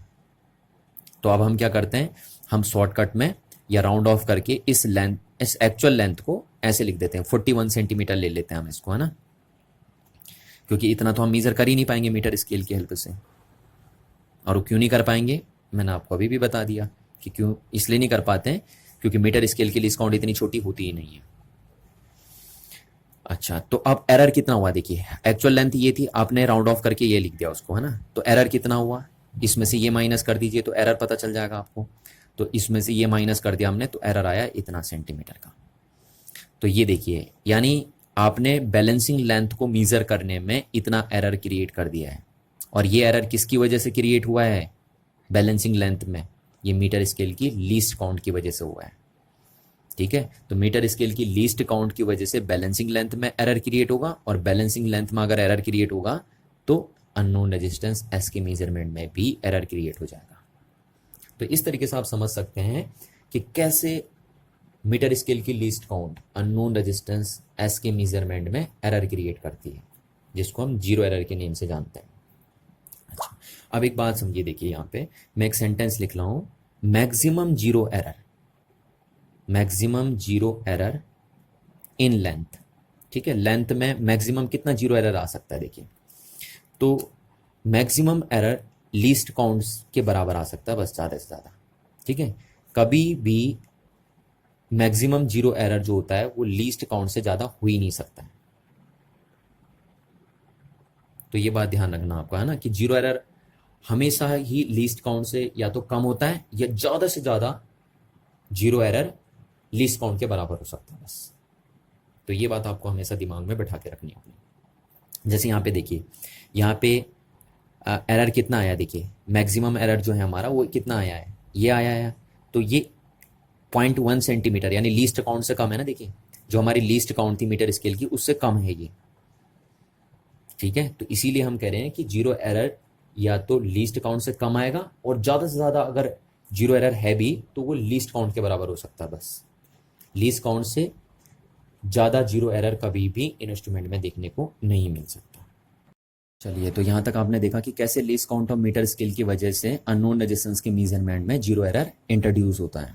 ठीक है, अच्छा, अब अगर मैं आपसे पूछ दूं कि अननोन रेजिस्टेंस के मेजरमेंट में इस जीरो एरर को आप कैसे कैलकुलेट करते हैं या कैसे कैलकुलेट करेंगे?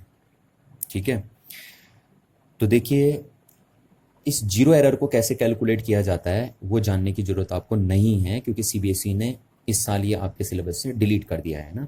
पिछले साल तक हम बच्चों को बताते थे कि अननोन रेजिस्टेंस के मेजरमेंट में या मीटर ब्रिज के एक्सपेरिमेंट में जीरो एरर को कैसे कैलकुलेट किया जाता है ना। पर इस साल आपको जानने की जरूरत नहीं है कि मीटर ब्रिज के एक्सपेरिमेंट में या अननोन रेजिस्टेंस के मेजरमेंट में जीरो एरर को कैसे कैलकुलेट किया जाता है।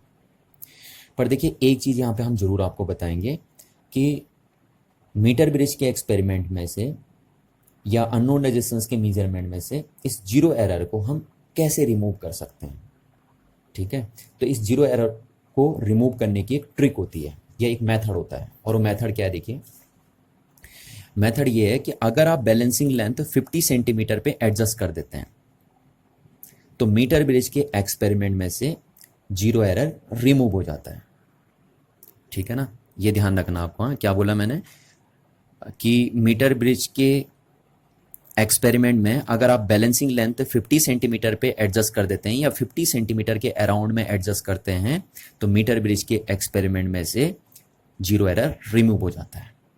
अच्छा, अब कुछ बच्चे पूछते हैं कि सर ऐसा क्यों होता है, जब आप बैलेंसिंग लेंथ को 50 सेंटीमीटर पे एडजस्ट करते हैं तभी मीटर ब्रिज के एक्सपेरिमेंट में से जीरो एरर क्यों रिमूव होता है ना, और टाइम क्यों नहीं होता? सिर्फ जब बैलेंसिंग लेंथ 50 सेंटीमीटर पे एडजस्ट कर रहे हैं तभी मीटर ब्रिज के एक्सपेरिमेंट में से जीरो एरर क्यों रिमूव होता है? तो देखिए, इसका रीजन भी हम पिछले साल तक बच्चों को बताते थे एक डेरिवेशनल के फॉर्म में। पर वो डेरिवेशन भी इस साल सीबीएसई ने हटा दिया है। तो आपको सिर्फ इतना याद रखना बस अब कि अगर आपको मीटर ब्रिज के एक्सपेरिमेंट में से जीरो एरर को रिमूव करना है तो आपको बैलेंसिंग लेंथ 50 सेंटीमीटर पे एडजस्ट करनी है या 50 सेंटीमीटर के अराउंड में एडजस्ट करनी है। बस इस चीज़ को आप याद रखिए। अच्छा, अब यहाँ पे बहुत सारे बच्चे बोलते हैं कि सर आप ये बताइए कि बैलेंसिंग लेंथ को 50 सेंटीमीटर पे एडजस्ट कैसे किया जाएगा, क्योंकि अभी तक तो हम बैलेंसिंग लेंथ को कैसे एडजस्ट करते थे। देखिए अभी तक हम क्या करते थे, सबसे पहले जॉकी को यहाँ पे रखते थे ए पॉइंट पे और फिर धीरे धीरे करके इस मीटर ब्रिज की वायर पे स्लाइड करते थे, है ना, ऐसे धीरे धीरे करके, और फिर यहाँ पे हमें मिल जाती थी बैलेंसिंग लेंथ। ठीक, तो अभी तक जो हम बैलेंसिंग लेंथ देखते थे वो जॉकी को मीटर ब्रिज की वायर के ऊपर स्लाइड करके देखते थे। पर अब मैं आपको कह रहा हूं कि बैलेंसिंग लेंथ अगर आपको जीरो एरर रिमूव करना है तो बैलेंसिंग लेंथ आपको 50 सेंटीमीटर पे ही एडजस्ट करनी है। तो ऐसा कैसे करेंगे आप, क्योंकि अभी तक तो आप बैलेंसिंग लेंथ को कैसे एडजस्ट कर रहे थे, स्लाइड करके एडजस्ट कर रहे थे ना, पर आप बिना स्लाइड करे, क्योंकि आपको 50 सेंटीमीटर पे एडजस्ट करनी है, तो बिना स्लाइड करे आप बैलेंसिंग लेंथ को 50 सेंटीमीटर पे कैसे एडजस्ट करेंगे। तो देखिए क्वेश्चन बड़ा सिंपल है ना, आप आराम से इसे कर सकते हो। देखो आप क्या करोगे, सबसे पहले जॉकी को रख दीजिए 50 सेंटीमीटर पे, ठीक है। अच्छा, अब ये रेजिस्टेंस बॉक्स तो आपके हाथ में है ना, इस रेजिस्टेंस बॉक्स में से कितना रेजिस्टेंस सेलेक्ट करना वो तो आपके हाथ में। तो आप क्या करो, सबसे पहले इस जॉकी को यहाँ पे रख दो 50 सेंटीमीटर में। अब इस रेजिस्टेंस बॉक्स में से रेजिस्टेंस निकालते रहो और इस तरीके से एडजस्ट करो इसका रेजिस्टेंस, ठीक है, कि गैल्वेनोमीटर में डिफ्लेक्शन कितने आ जाए, 0 आ जाए। तो बैलेंसिंग लेंथ अपने आप 50 सेंटीमीटर पे एडजस्ट हो जाएगी। तो समझ गए ना, बैलेंसिंग लेंथ 50 सेंटीमीटर पे कैसे एडजस्ट करते हैं, इस रेजिस्टेंस बॉक्स की हेल्प की वजह से करते हैं, ठीक है। और देखिए जब बैलेंसिंग लेंथ 50 सेंटीमीटर पे एडजस्ट हो जाती है ना इस रेजिस्टेंस बॉक्स की हेल्प की वजह से, तो देखिए उस टाइम क्या होता है, एस इक्वल्स टू ये देखिए 100 माइनस 50 अपॉन 50 इंटू आर, ठीक, और ये 50 से 50 कैंसिल आउट हो गया, यानी एस इक्वल्स टू आर। बन गया नहीं बन गया, यानी जब बैलेंसिंग लेंथ 50 सेंटीमीटर पे एडजस्ट होती है तो उस टाइम इस अननोन रेजिस्टेंस की वैल्यू और इस रेजिस्टेंस बॉक्स में जो रेजिस्टेंस आपने अप्लाई किया है उन दोनों की वैल्यू इक्वल होती है। और इस केस में मीटर ब्रिज बहुत ज़्यादा सेंसिटिव बोला जाता है, कि इस केस में मीटर ब्रिज बहुत ज़्यादा सेंसिटिव है। सेंसिटिव का मतलब है कि इस केस में मीटर ब्रिज अननोन रेजिस्टेंस की वैल्यू को बहुत ही एक्यूरेट ढंग से मेजर कर पाएगा। और ऐसा क्यों कर रहा है, क्यों एक्यूरेट ढंग से मेजर कर पा रहा है मीटर ब्रिज अननोन रेजिस्टेंस की वैल्यू को, क्योंकि आपने जीरो एरर रिमूव कर दिया है, ठीक है। तो इस चीज को आपको याद भी रखना है कि ये वो कंडीशन है जहां पे मीटर ब्रिज सबसे ज्यादा सेंसिटिव माना जाता है, ठीक है। तो ये ध्यान रखना आपको कि आपसे पूछा भी जाता है कि what is the condition for the sensitivity in a metre bridge. तो आपको बोल देना है when the value of unknown resistance is equal to the value applied value on a resistance box, then metre bridge is said to be very sensitive. चलिए अब हम discuss करते हैं एंड एरर को, ठीक है। तो देखिए मैं अभी आपको पहले भी बता चुका था कि अननोन रेजिस्टेंस के मेजरमेंट में या मीटर ब्रिज के एक्सपेरिमेंट में जो एंड एरर जनरेट होता है वो इन कॉपर स्ट्रिप के रेजिस्टेंस की वजह से जनरेट होता है। ये जो एंड साइड में कॉपर स्ट्रिप्स लगी है ना, इनके रेजिस्टेंस की वजह से मीटर ब्रिज में जो एरर जनरेट होता है उसी को हम एंड एरर बोलते हैं, ठीक है। अच्छा, अब हम ये देखते हैं कि कैसे इन कॉपर स्ट्रिप के रेजिस्टेंस की वजह से मीटर ब्रिज के अंदर एंड एरर जनरेट होता है ना, उसको डिस्कस कर लेते हैं। देखिए अब, अच्छा यहाँ पे देखिए आपको यहाँ उसका रीजन मिलेगा, देखिए, ठीक है। ये देखिए आपने अननोन रेजिस्टेंस की वैल्यू को फाइंड आउट करने के लिए फॉर्मूला बनाया था। तो आप जरा गौर करो कि जब आपने अननोन रेजिस्टेंस की वैल्यू को फाइंड आउट करने के लिए फॉर्मूला बनाया था तो आपने सिर्फ इतनी ही वायर का रेजिस्टेंस मेंशन किया था, देखिए ये है ना, आपने इस कॉपर स्ट्रिप के रेजिस्टेंस को टोटली इग्नोर कर दिया था। आपने देखिए कहीं पे भी मेंशन नहीं किया है इस कॉपर स्ट्रिप के रेजिस्टेंस को, ठीक। और सिमिलरली जब आपने अननोन रेजिस्टेंस की वैल्यू को फाइंड आउट करने के लिए फॉर्मूला बनाया तो आपने सिर्फ इतनी ही वायर का रेजिस्टेंस मेंशन किया है, देखिए यहाँ पे, है ना। आपने इस कॉपर स्ट्रिप का रेजिस्टेंस टोटली इग्नोर कर दिया है, आपने कहीं पे भी मेंशन नहीं किया है इस कॉपर स्ट्रिप का रेजिस्टेंस, देखिए। अब आप जरा खुद सोचिए, क्या इस कॉपर स्ट्रिप का रेजिस्टेंस या इस कॉपर स्ट्रिप का रेजिस्टेंस टोटली जीरो होगा? नहीं, देखिए, है ना। हाँ, भले कम होगा पर जीरो कभी नहीं होगा। इन कॉपर स्ट्रिप का कुछ ना कुछ रेजिस्टेंस होगा, और उन रेजिस्टेंस को आपने यहाँ पे मेंशन ही नहीं किया है ना। तो इन कॉपर स्ट्रिप के रेजिस्टेंस की वजह से भी तो कुछ ना कुछ एरर आ जाएगा ना अब इस अननोन रेजिस्टेंस के मेजरमेंट में, और जो एरर आएगा उसी को हम एंड एरर बोलते हैं। ठीक है। अच्छा, अब बात आती है कि इस एंड एरर को कैलकुलेट कैसे किया जाता है। तो देखिए, पिछले साल तक ये सिलेबस में हुआ करता था, बट इस साल सीबीएसई ने ये भी आपके सिलेबस से डिलीट कर दिया है ना।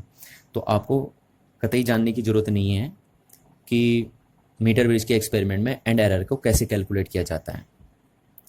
पर यह जानना आपके लिए बहुत ज़रूरी है कि मीटर ब्रिज के एक्सपेरिमेंट में से एंड एरर को रिमूव कैसे किया जाता है। क्योंकि अगर आप मीटर ब्रिज के एक्सपेरिमेंट में से एंड एरर रिमूव कर देंगे तो फिर आप एस अननोन रेजिस्टेंस एस की वैल्यू को मोर एक्यूरेट ढंग से फाइंड आउट कर सकते हैं। और अगर आप मीटर ब्रिज के एक्सपेरिमेंट में से एंड एरर रिमूव नहीं करेंगे तो फिर आप अननोन रेजिस्टेंस की वैल्यू को एक्यूरेट ढंग से फाइंड आउट नहीं कर पाएंगे। ठीक है, तो इसलिए ज़रूरी है कि आपको मीटर ब्रिज के एक्सपेरिमेंट में से एंड एरर को भी रिमूव करना है या मिनिमाइज करना है। अच्छा, अब देखिए एंड एरर को मिनिमाइज करने का मेथड क्या होता है ना, कैसे हम मीटर ब्रिज के एक्सपेरिमेंट में एंड एरर को मिनिमाइज करते हैं। तो ट्रिक देखिए क्या है, यह मेथड क्या है ना। देखिए, आप क्या करते हैं, सबसे पहले यहाँ रेजिस्टेंस बॉक्स यहाँ लगाते हैं, जैसा आप लगाई रखा आपने, और यहाँ अननोन रेजिस्टेंस लगाते हैं। ठीक है, और आप यहाँ से बैलेंसिंग लेंथ फाइंड आउट करते हैं, जैसे कर ही रहते हैं आप, है ना। सेम वही मेथड ये यहाँ से करते हैं आप बैलेंसिंग लेंथ फाइंड आउट। क्योंकि जहाँ रेजिस्टेंस बॉक्स लगा होता है ना, उधर साइड मैंने आपको बताया था कि जहाँ रेजिस्टेंस बॉक्स लगा होता है उधर साइड से आप बैलेंसिंग लेंथ फाइंड करते हैं। तो आपने रेजिस्टेंस बॉक्स यहाँ लगाया लेफ्ट हैंड में, अननोन रेजिस्टेंस लगाया राइट साइड में, और बैलेंसिंग लेंथ फाइंड आउट करके ये एस की वैल्यू को कैलकुलेट किया। तो एस की कोई एक वैल्यू आएगी पर्टिकुलर। ठीक। अच्छा, अब आप क्या करेंगे, इस रेजिस्टेंस बॉक्स को लेफ्ट एंड से उठाकर राइट एंड में लगा देंगे, और इस अननोन रेजिस्टेंस को राइट एंड में से उठाकर लेफ्ट एंड में लगा देंगे। ठीक है, इंटरचेंज कर देंगे यानी इनकी पोजीशन। और अब क्योंकि आपका रेजिस्टेंस बॉक्स यहाँ आ चुका है, तो अब आप बैलेंसिंग लेंथ यहाँ से निकालेंगे। देखिए, इधर साइड से निकालेंगे बैलेंसिंग लेंथ। ठीक है, क्योंकि जिधर रेजिस्टेंस बॉक्स लगा होता है उधर साइड से बैलेंसिंग लेंथ नापते हैं आप, तो इधर साइड से आप बैलेंसिंग लेंथ नापेंगे और फिर बैलेंसिंग लेंथ निकालेंगे, और उसके थ्रू आप एस की वैल्यू को कैलकुलेट करेंगे दोबारा। ठीक। अब ये जो दो वैल्यू आएंगी ना एस की, इनका एवरेज बना के लिखेंगे आप, इनका एवरेज लिखेंगे आप, अर्थमेटिक एवरेज। ये जैसे आया S1, ये आया S2, तो S1 plus S2 divided by 2। तो ये जो S की एवरेज वैल्यू होगी ना, इसमें आपका एंड एरर मिनिमाइज हो जाएगा। ठीक है, तो आपने देखा कि मीटर ब्रिज के एक्सपेरिमेंट में एंड एरर को कैसे मिनिमाइज करते हैं हम, रेजिस्टेंस बॉक्स और अननोन रेजिस्टेंस के पोजीशन को इंटरचेंज करके। ठीक है, तो ये बात आपको ध्यान रखनी है, ये चीज़ जरूर ध्यान रखनी है आपको कि एक बार रेजिस्टेंस बॉक्स यहाँ लगेगा, अननोन रेजिस्टेंस यहाँ लगेगा, और फिर दोबारा ये इंटरचेंज होंगे, है ना।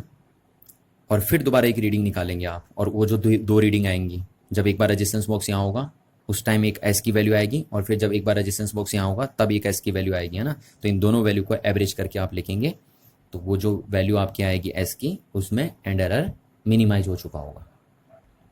अच्छा, देखिए एंड एरर एक तरीके से और भी आता है ना।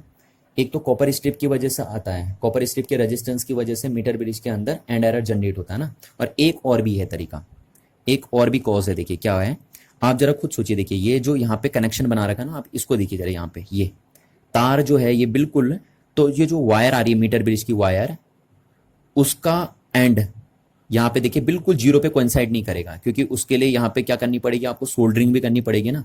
तो थोड़ी सी वायर ज़्यादा लेनी पड़ेगी आपको सोल्डरिंग करने के लिए, है ना। तो ये जो एक्स्ट्रा वायर आप ले रहे हैं थोड़ी सी सोल्डरिंग करने के लिए, उसका रेजिस्टेंस तो आप कहीं पे मेंशन किए ही नहीं है ना। तो ये जो सोल्डरिंग करने के लिए आप थोड़ा सी एक्स्ट्रा वायर ले रहे हैं मीटर ब्रिज की, उसके कारण भी मीटर ब्रिज में एंड एरर जनरेट होता है। और उसको भी रिमूव करने का तरीका यही है कि आप इन दोनों की पोजीशन को इंटरचेंज कीजिए।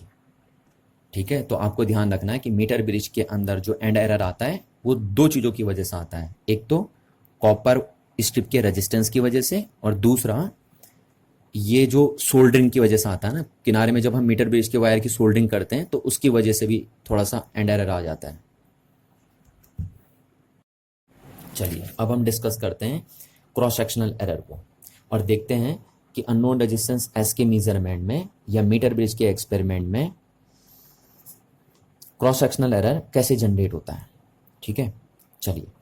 अच्छा देखिए, मैंने आपको बताया था कि मीटर ब्रिज को हम स्लाइड वायर ब्रिज भी बोलते हैं। और क्यों बोलते हैं हम इसको स्लाइड वायर ब्रिज? क्योंकि हम जॉकी को मीटर ब्रिज वायर के ऊपर कंटिन्यूअसली स्लाइड करते रहते हैं नल पॉइंट को अचीव करने के लिए। ठीक है, अच्छा अब जैसे देखिए क्या है कि इस साल भी बच्चों ने मीटर ब्रिज का एक्सपेरिमेंट किया है ना, अगले साल भी बच्चों ने इसी मीटर ब्रिज से एक्सपेरिमेंट किया, अगले 3-4 साल तक बच्चे लगातार इसी मीटर ब्रिज का यूज करके एक्सपेरिमेंट करते रहे। तो लगातार यूज करने से होता क्या है कि इस जॉकी के स्लाइड होने की वजह से इस मीटर ब्रिज वायर का क्रॉस सेक्शनल एरिया चेंज हो जाता है। कहीं कहीं पे ये वायर ज़्यादा घिस जाती है और कहीं पे ये वायर मोटी रह जाती है ना। तो जैसे यहाँ पे ज़्यादा घिस गई वायर तो यहाँ पे क्या होगा, क्रॉस सेक्शनल एरिया कम हो जाएगा। और यहाँ पे अगर वायर कम घिसी है तो यहाँ पे क्रॉस सेक्शनल एरिया ज़्यादा हो जाएगा। और ये वायर क्यों घिस रही है? क्योंकि हम इसके ऊपर जॉकी को स्लाइड कर रहे हैं, है ना। तो जॉकी के लगातार स्लाइड होने से इस मीटर ब्रिज वायर का क्रॉस सेक्शनल एरिया चेंज हो जाता है। और अब अगर क्रॉस सेक्शनल एरिया चेंज हो गया, जैसे यहाँ कम हो गया और यहाँ ज़्यादा हो गया, तो फिर हम यहाँ पे क्रॉस सेक्शनल एरिया को कैंसिल नहीं कर सकते। ठीक है, और इस क्रॉस सेक्शनल एरिया में जो चेंजेस आ रहे हैं उसकी वजह से अननोन रेजिस्टेंस एस के मेजरमेंट में एरर आ जाएगा और उसी को हम बोलेंगे cross sectional error in the metre bridge experiment. ठीक है, तो आपको ध्यान रखना है कि मीटर ब्रिज वायर के non uniform cross sectional area की वजह से मीटर ब्रिज के अंदर जो एरर्स जनरेट होते हैं उन्हीं को हम क्रॉस सेक्शनल एरर्स बोलते हैं। अच्छा, अब बात आती है कि इस क्रॉस सेक्शनल एरर को आप कैसे रिमूव करेंगे। तो इनको रिमूव करने का तरीका क्या है, देखिए कि आप रेजिस्टेंस बॉक्स और अननोन रेजिस्टेंस की पोजीशन को इंटरचेंज करके क्रॉस सेक्शनल एरर को रिमूव कर सकते हैं। और कैसे, देखिए मैं क्या कह रहा हूं आपसे कि अगर आपको क्रॉस सेक्शनल एरर रिमूव करना है तो आपको इनकी पोजीशन इंटरचेंज करनी है। अब जरा थोड़ा समझते हैं कि इनकी पोजीशन इंटरचेंज करने से, रेजिस्टेंस बॉक्स और अननोन रेजिस्टेंस की पोजीशन इंटरचेंज करने से कैसे क्रॉस सेक्शनल एरर रिमूव हो जाता है ना, उस बात को समझ लेते हैं। देखिए जैसे सपोज क्या है कि इधर सपोज वायर ज़्यादा घिस गई है ना, और इधर वायर मोटी रह गई है। तो इधर एरिया कम हो गया, इधर एरिया ज़्यादा हो गया। तो अब आप क्या करेंगे, देखिए सबसे पहले आप रेजिस्टेंस बॉक्स को इधर लगाएंगे, अननोन रेजिस्टेंस को इधर लगाएंगे और यहाँ से बैलेंसिंग लेंथ फाइंड करेंगे और उस बैलेंसिंग लेंथ की हेल्प से आप एस को कैलकुलेट करेंगे। तो एस की एक वैल्यू आएगी, सब कुछ है ना, कुछ भी आ जाएगी। जैसे यहाँ कुछ भी आ गई आपने, मैंने मान लिया एक्स आ गई, ठीक है, एक्स ओम आ गई।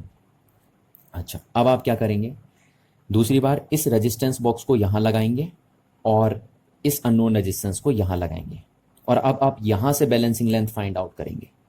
क्यों? क्योंकि अब रेजिस्टेंस बॉक्स यहाँ लग गया ना, तो जिधर रेजिस्टेंस बॉक्स लगा होता है उधर से आप बैलेंसिंग लेंथ फाइंड करते हैं और इधर से बैलेंसिंग लेंथ फाइंड करेंगे और बैलेंसिंग लेंथ फाइंड आउट करके एस की वैल्यू को मेजर करेंगे। ठीक, तो एस की एक और वैल्यू आएगी आपके पास और सपोज वो वैल्यू आई वाई ओम। ठीक है, अच्छा अब आप इन दोनों का एवरेज निकालेंगे। ये जो x plus Y divided by 2, इनका जो एवरेज आएगा वो आपका एक्चुअल रेजिस्टेंस होगा और उस एक्चुअल रेजिस्टेंस में या उस एवरेज रेजिस्टेंस में क्रॉस सेक्शनल एरर रिमूव हो चुका होगा। क्योंकि एक बार आपने इधर से मेजर कर दिया ना और एक बार इधर से मेजर कर दिया, तो इधर जो एरिया में वेरिएशन था वो रिमूव हो जाएगा इनकी पोजीशन को इंटरचेंज करने से। ठीक है, तो इस तरीके से आपने जाना कि मीटर ब्रिज के अंदर किस किस टाइप के एरर्स होते हैं और उनको हम कैसे रिमूव करते हैं। तो थैंक यू एवरीवन।